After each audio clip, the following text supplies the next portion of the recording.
Hello! So, Asobo have updated the ATR in Microsoft Flight Simulator, or rather, Hans Hartmann has updated the ATR, and Asobo have updated the model of the aircraft in the marketplace. And they seem to have done it far more quickly than they let any third parties, which isn't really very fair, but anyway. We're going to go through and get the aircraft ready for a flight, and we're just going to see how we get on with it, really, see what's changed along the way, see what we notice, and just see if we can get from A to B without too much trouble. So let's go and jump inside the airplane, and first thing we do is in the tablet go into the aircraft section and connect the ground power. Then we'll go overhead, and we won't turn the ground power on just yet. But we will turn the batteries to on. We don't have to uncage that to do that. If you click accurately, you don't have to do any of that. So let's look down here. We should see screens 2 and 4 come up. There we go. We can get rid of the master caution, and you'll see things booting up around the place. So the standby attitude indicator just came on, but so about 15 seconds it usually takes to fire up. Doesn't take too long.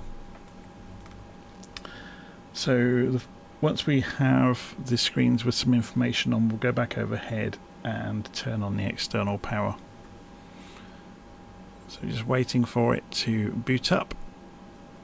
Shouldn't take too long. While it's doing that, let's just make sure we've got control movement. That's good. My controllers are working. Okay, so we can go back overhead now, and we can connect the external power. Okay, so beacon light should be off, nav light goes to on. In the hydraulic power section, the blue pump, the auxiliary pump and the green pump can go to on. We can uncage, turn on the prop brake and then recage the prop brake. DC Gen 1 and 2 can go to on. They will say fault, we don't need to worry too much about that. On the signs section, we can go and turn on the seatbelt sign, and we can set the emergency exit light to armed. Windshield heating, left and right go to on at this point. The ACW Gen 1 and 2 can go to on. They'll all show faults at the moment, it's nothing to worry about. As soon as the engines are up and running, that'll all disappear. We can turn the annunciation light to bright. We can turn the main oxygen supply to on. So we're basically just following the flow through the buttons of things we need to do along the way. So then we come down to the cockpit, and we're going to program the control panel for the autopilot. The Flight Guidance Control Panel, FGCP is called in this aircraft. So we're going to set our heading for takeoff. So we're taking off runway 17, so we're going to set this to 170 degrees. So just 150, 160, 170. So there's the heading there. It's quite small for you to see, but it is there.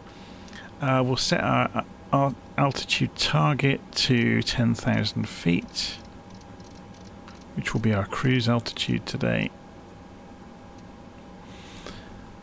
And set radios appropriately if we need to. So we are going to be flying via a VOR, which might be fun to program in. So it's the Coppertown Butte VOR. So you can see we're going to fly from Helena over to Big Creek. I've chosen Big Creek on purpose because it's difficult to get into. So we'll find out just how difficult when we get there. So Coppertown Butte, can we actually see the frequency? No, we can't. It's obscured by the route labels there. We can see it in here though. 116.05. So we click nav down here, which puts this on the screen. We put the cursor in the VOR box. 116, and you can see the letters going in there. 05, and press enter, and that gives us an active VOR frequency if we choose to use it later.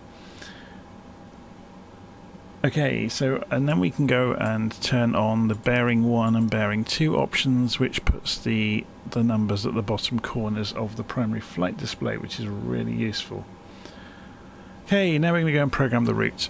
So we come into the MCDU, go to the FMS section, in it, and we go positioning it straight away. We select GPS and it puts it straight in there now. We don't have to put it via the scratch pad. We go to weight, and we can long press on the weights and they will pre-calculate, which is really useful and a great time saver. We can go to performance, and we've already got our cruise altitude entered, so that's not a concern. And notice that I think the performance or the cruise altitude is taken from the MCP overhead. Okay, so then flight plan initialization route. So we're going from Helena, which is KHLN,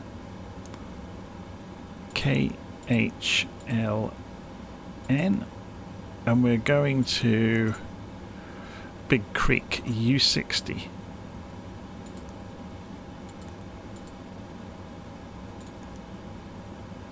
And we have a format error.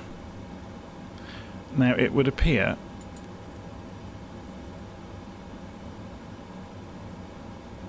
that not all the airfields are in here. So let's try a different one. KHLN, just to prove the point. KHLN 2. Let's try somewhere a bit bigger. So say we weren't going to go there. Say we were going to go somewhere like Chalice, which we won't go to. KLLJ.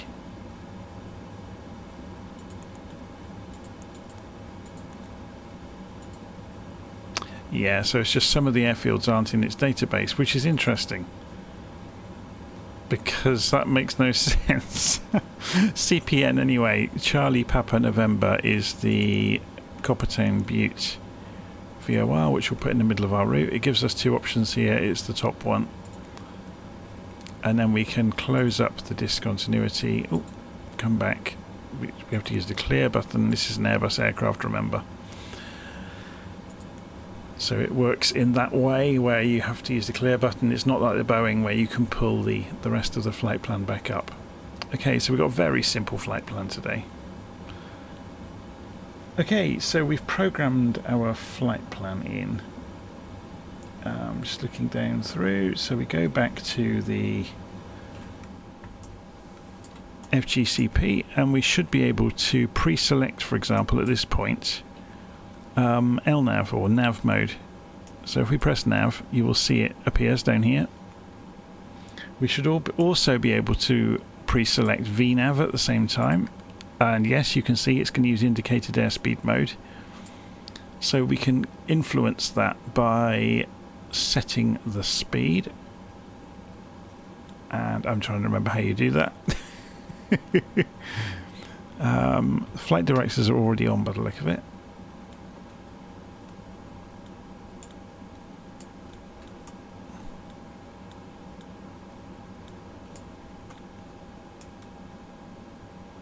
So that's the range.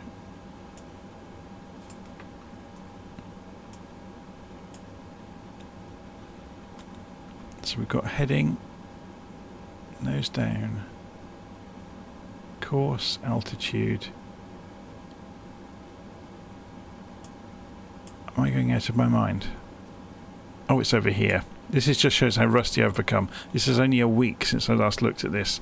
So the speed target is over here. So you've got it showing 140 knots at the moment. Obviously you can change that. So we could go for 150, for example, or even, whatever we want it to be. So we'll say 160 knots. Okay. So we calibrate the altimeters at this point. This is very much me finding my nose still, as you can see. I'm very rusty. I've just got off a flight with a 737 half an hour ago, so it's no wonder that I'm a little bit at sea with this. You're seeing the mistakes as I make them, which is the good thing. You're seeing the learning process. So control 6, engine 1 pump to on, engine 2 pump to on. So there's the pumps over here. So this is the engine start sequence now. So control and 6 shows us overhead as we were already there. Ignition knob to start A. then we're going to start engine number 2 first. So there's the starter for engine number 2, and it goes on. We can look down in the cockpit, and you can see the NH coming up for engine number 2. When it gets to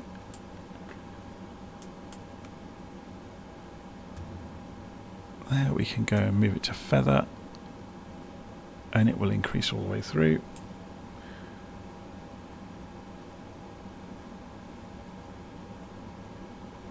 So it's just reading my notes on this, at 10% you can move the condition lever to feather.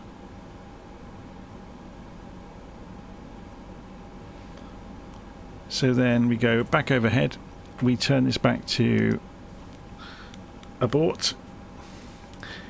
We turn the external power to off at this point because the engine is generating electricity and it's cross-fed over automatically. We can then go and remove the ground power on the tablet. So over here, that can come away. At this point we would remove or close any doors, remove tail props, that kind of thing. And then go back into the cockpit, switch the EFIS to show performance data, so we can say perf down here, and we can confirm the takeoff data, which makes the markers go blue on the indicated airspeed ribbon. So we need to then check the trim over here, so you can see it's not quite aligned. So I'm using a trim control mapped on my joystick to do this. So I'm just lining it up. So that ensures the aircraft will be in a state of equilibrium as it accelerates down the runway. And then go back overhead. Beacon light to on. We're getting ready to start the engines now. The prop brake, we can remove the brake on the propeller. So if we go and look outside, you can see it immediately starts spinning up. And then, having removed the brake, we go back into the cockpit. And well, I've missed a step here, I do apologise.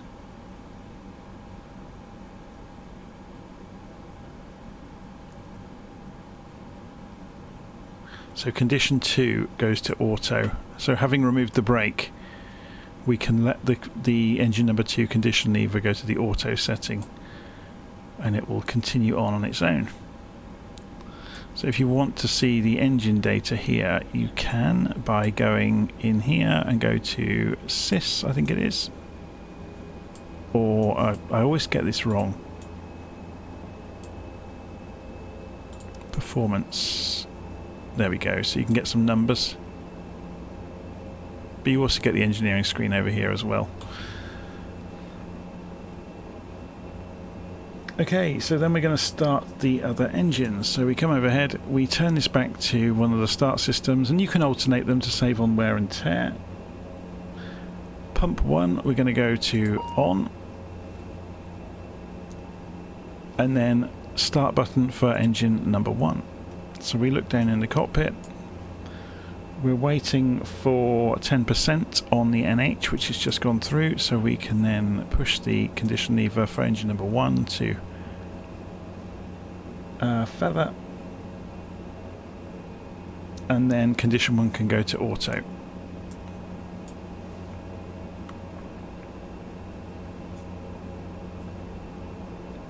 So then engines are up and running. So control 6, we can go and turn off the engine start system.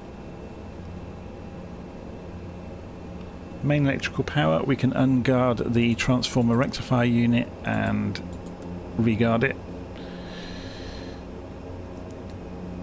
Probe heats, capped, standby and first officer to on, so they're here. We set flaps for 15 degrees. So we'll go and check that.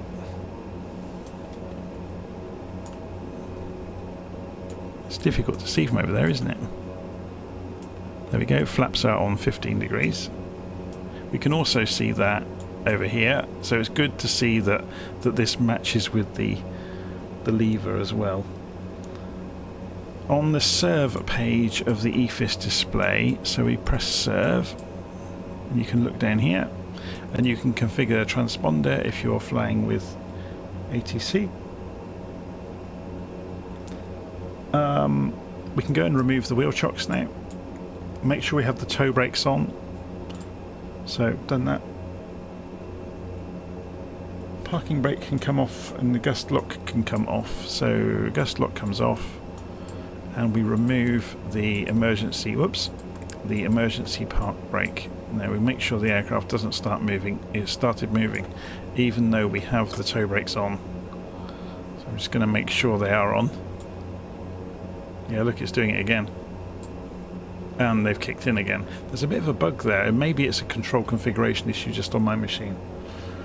Okay, so overhead, control 6. Taxi and takeoff lights to on. So there's the...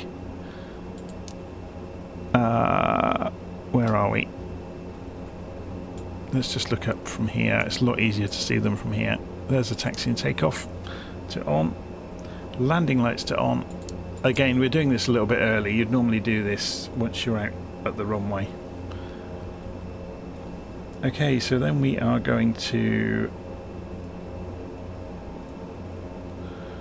taxi out to the runway basically. So let's go and have a look at where we are. So just to give you some idea. So we need to get to runway 17. Oh, the wind has turned enormously. So we've got a slight crosswind. It would make more sense to go for runway 27 now then. When I first came in here there was a storm passing over. So we're going to change our plans slightly. So we didn't put a runway into the flight plan, so it's not a major issue. So this is really just for the benefit of little nav map. Set departure runway as 27. Okay. So we'll just be doing a left turn to 157 degrees. So we do need to change our initial heading though on the heading bug to 271 degrees.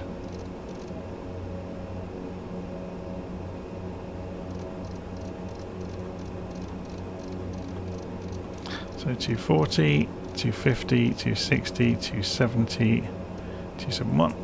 Okay. So I'm just going through the checklist, making sure we've done the last few things.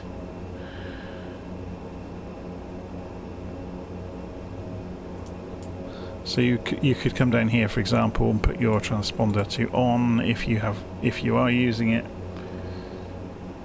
Make sure we are in the takeoff power management setting there, and we are. Okay, I've come off the parking brake. Let's have a quick look. We need to go right immediately.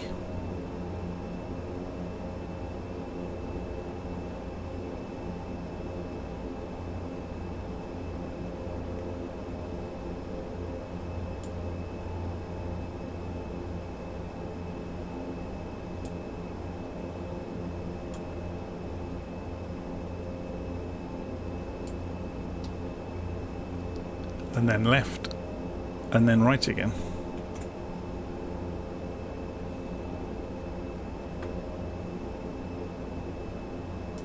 Now, did I move both condition levers to auto? Yes, I did. I'm just becoming paranoid now about the aircraft configuration.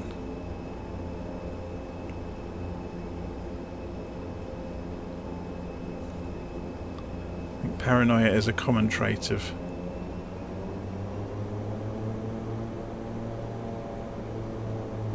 blip the throttles there. We're not going to need the full runway, so we're going to pull out and do an intersection takeoff.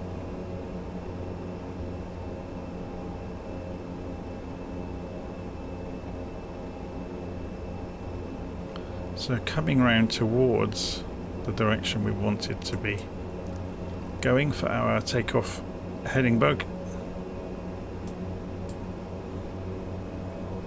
So we will go heading mode to begin with, not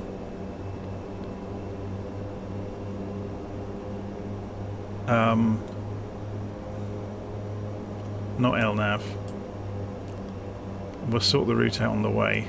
We'll also go for indicated airspeed mode on the climb out, which was 160, wasn't it? So we'll see how we get on.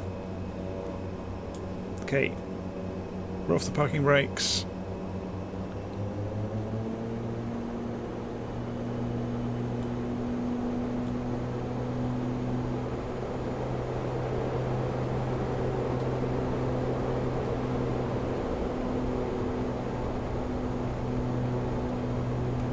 So throttle is on the notch to 10.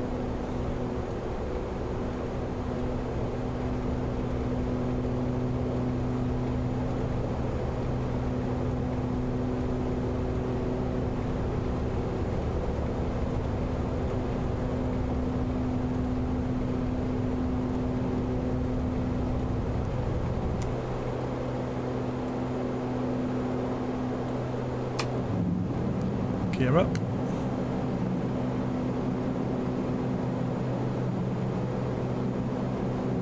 Flaps up. Oh, we're right on the edge of needing the flaps or not needing them. So I'm just gonna level out a little bit. Just, there we go. So I've raised the flaps too early there. That's what you get for not referring to official documentation on the climb.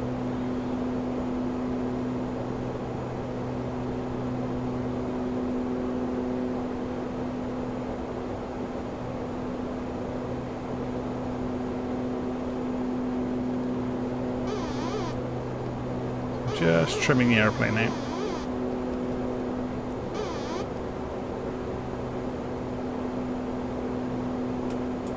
Okay, so autopilot can come on, and it's dipping the nose to get to the target airspeed. We can help it by pulling the airspeed back.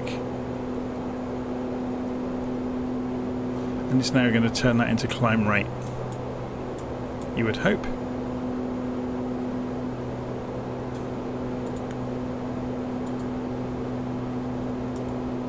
There it goes.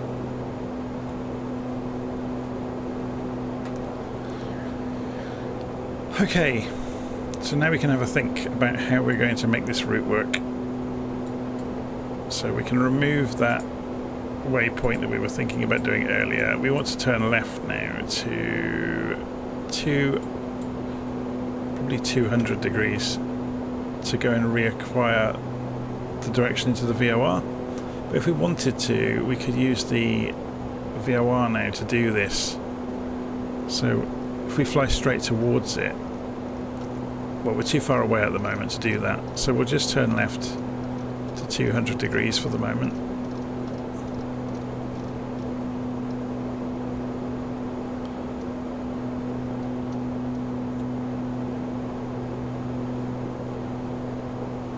As we gain altitude, we may pick up the VOR. So 11605. Let's see what the range is on that VOR. 40 miles. Yeah, so we'll be somewhere past Nisla when we pick it up. So let's go and put ourselves on an intercept course to get onto the track that we want to be on. We get to enjoy the Rocky Mountains on the way.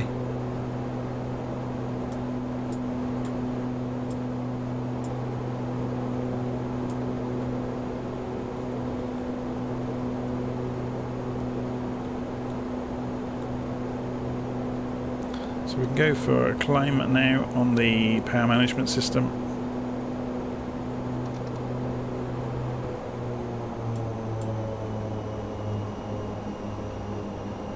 Coming up towards 10,000 feet anyway.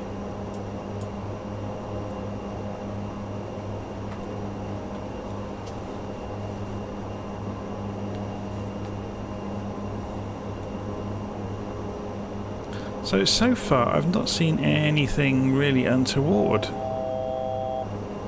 It's all looking fairly straightforward.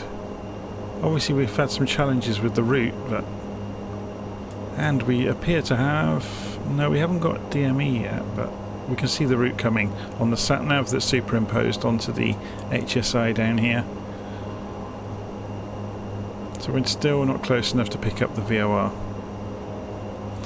But the course we actually want is 209 degrees, so we'll go and set that up at least.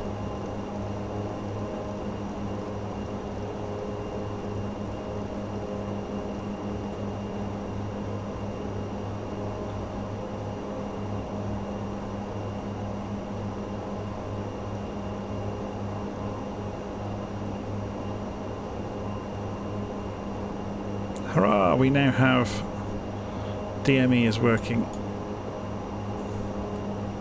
so we're within range. Now let's have a little look at little nav map. So we should be good to clear these hills, even though we've not got great visibility of them.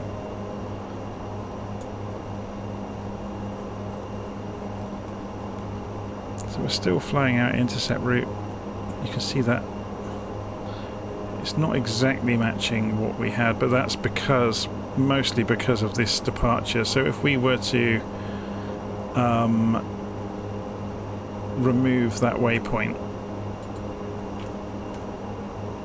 then it will reflect what we're seeing here.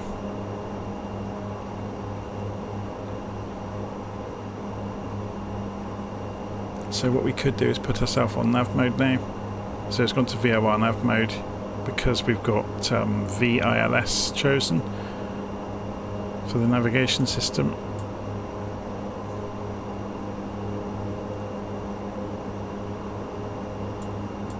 And we're on our way, so we've got 35 miles to go until the VOR.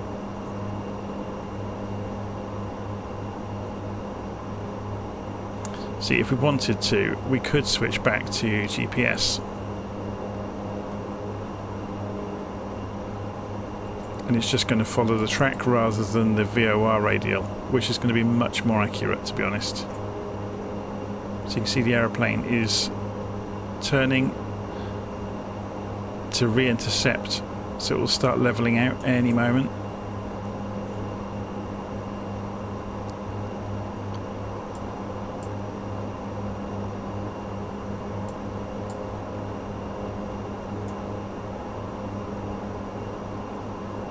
Now I'm hesitant to climb any further because we'll lose sight of the ground and you'll lose anything to see on the way.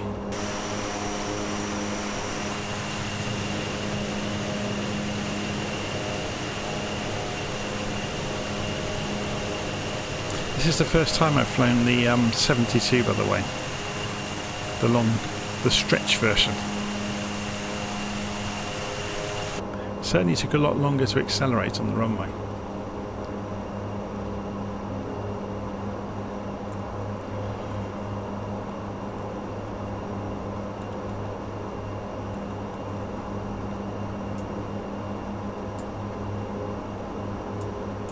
Shall we play with some of the systems while we're here? So that pulls up the comm sections. This will do the top half down here. So if we go to navigation display and press this and then roll this, we get the rows view, which is quite cool, and we can zoom out on this as well. So increase the range. There we go, and we get to see the Coppertown VOR in the distance. So let's do that. Let's put this at 40-mile range, so we can see Coppertown coming, and we can see that 26 miles away.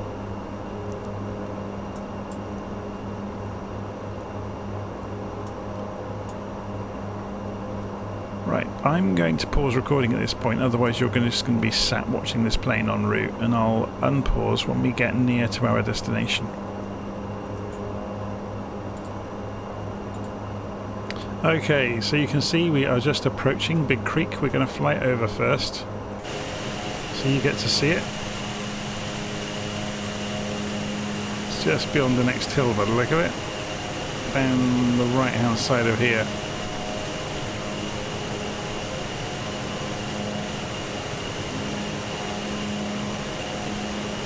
So we have to somehow get the ATR down there. So this is going to be fun.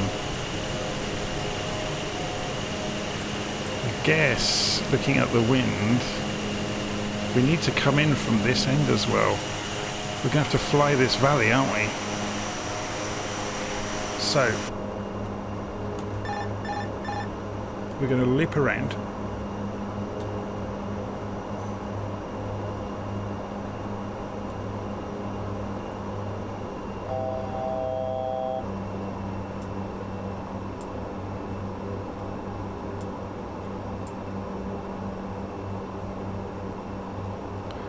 slowing down as we go.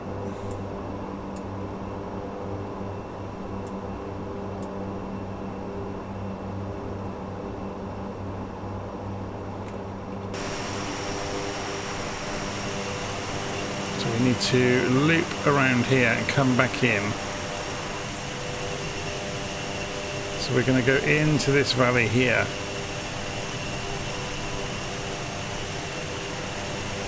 To make our descent. I think that's the only way. Well, the only way to do it sensibly, unless we do an incredibly steep descent.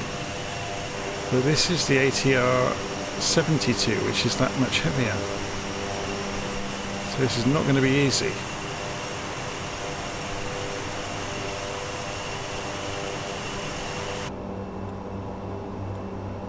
Okay, let's try it.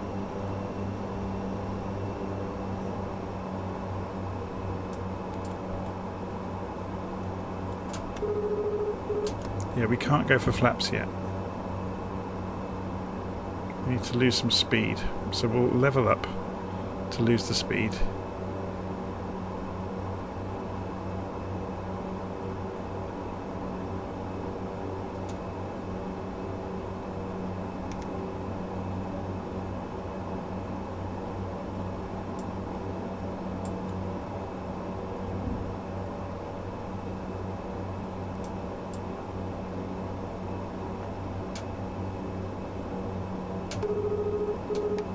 Another 20 knots or so to lose.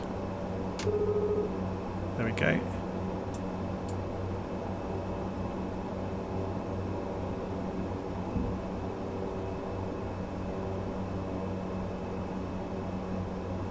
There's the runway.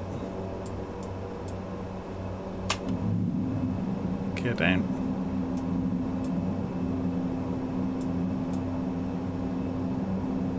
Landing lights on.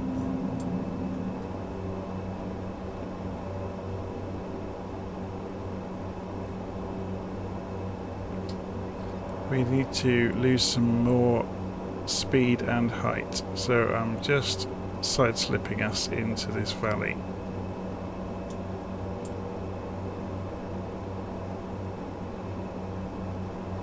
My fear is we are not losing the speed fast enough, even with full flaps. This is such a big old heavy plane. No, we're not going to do it.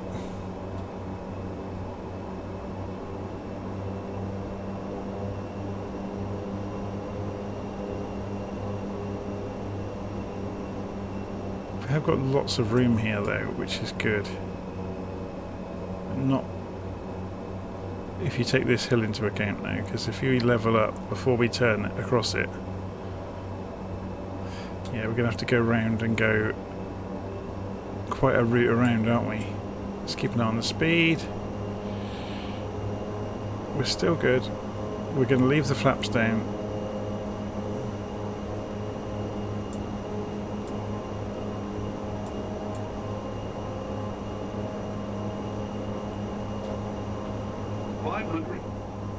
Sync rate.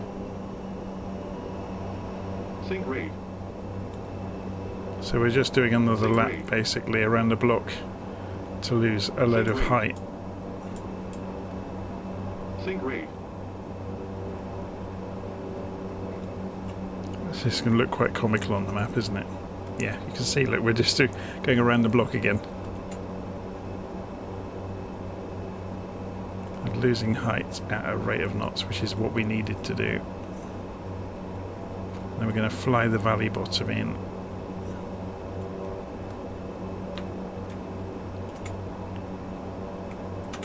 So sharp right turn coming up.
500.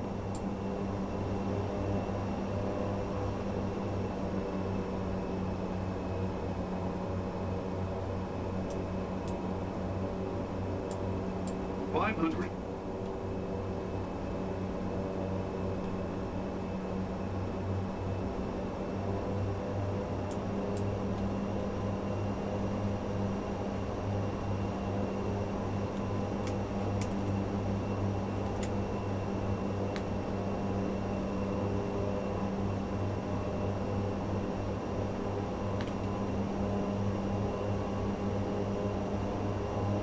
That's better.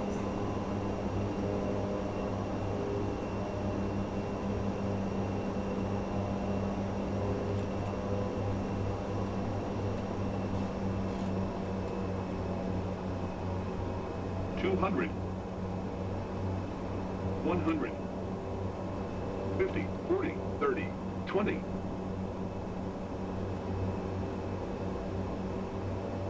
10.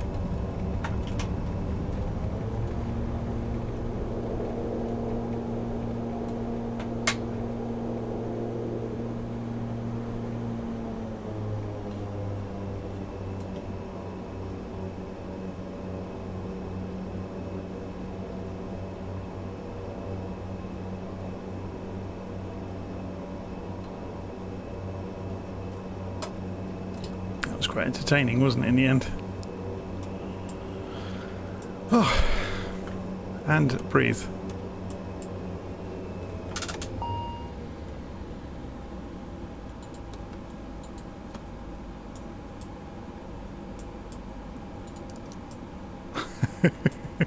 So I hope you enjoyed that. I'm not going to make you sit through the whole shutdown sequence, but that was quite the place to try and land, wasn't it? I'll have to remember this one. It's an interesting airstrip. I doubt this is realistic. I would imagine the real one has some markings, potentially. Maybe it doesn't. We drifted quite a lot. We could have maybe put it on the ground a bit earlier. Okay, I'm going to leave it there. And I'll see you again soon. I guess the takeaway from this is that the ATR does look very, very good now. And everything was very predictable. It's just a bit annoying that some of the waypoints aren't in the database for it. We'll have to look and see if Navigraph comes to the rescue with that kind of thing. Anyway, I'll see you again soon.